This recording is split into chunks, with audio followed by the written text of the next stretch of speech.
Every night, Jerry and I like to take a walk around the barns. It's great to stretch your legs before bed, especially if you've had a big meal like we just did at Stirrups.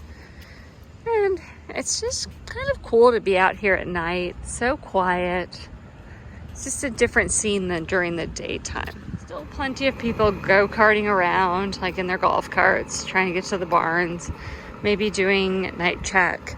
There's lots of braiders around.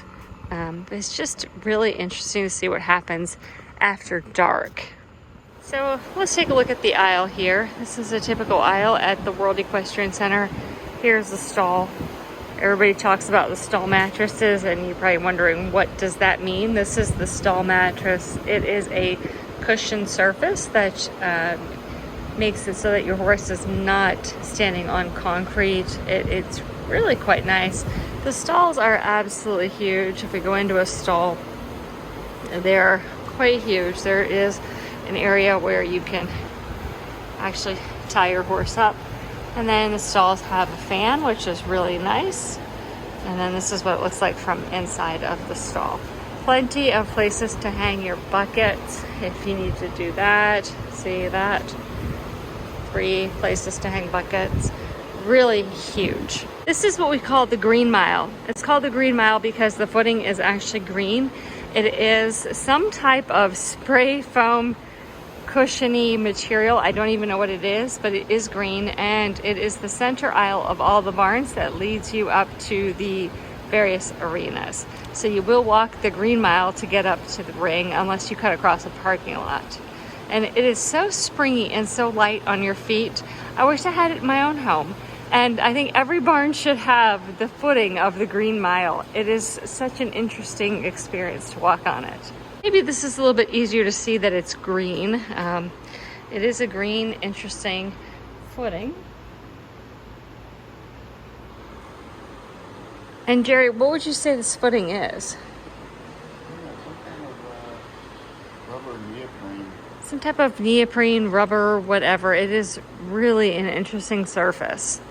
These are the manure bins. So when you're cleaning out your stalls, you're actually going to place the manure in these manure bins. They're nice because they're wheeled. I don't know if you can see the little wheels over on the side, but you can wheel this right to your stall and place all of the manure in the bins. And of course, they clear them out multiple times per day. Over here on the side of the stalls, we see a tack room. We're not going to go into this tack room because it is a private tack room. But what's nice about the tack rooms is that you can see that there is a locking mechanism, so you could padlock your tack room at night. It is a square room that allows you to hang up all your tack and have saddles. I'm not sure that everybody knows this, but you can actually turn the lights off on your stall block. And I do highly recommend it because it is difficult for your horses to rest if the lights are on all night. So what I love about this group is that the stalls are all have the lights turned off. This horse is resting. There is a light switch over here. I don't know if you can see this, but the light switch does allow you to turn your stall block off. And I highly recommend doing this at night. In contrast, this is a stall block that has all the lights turned on, and it's super bright. And I don't know about you, but I certainly wouldn't want to sleep in all of this bright light. It kind of feels a bit like a jail. And so do your horses a favor and try to make the environment as natural as possible. Turn the lights off on your stall block at night so that they can get some rest and be ready to go for tomorrow.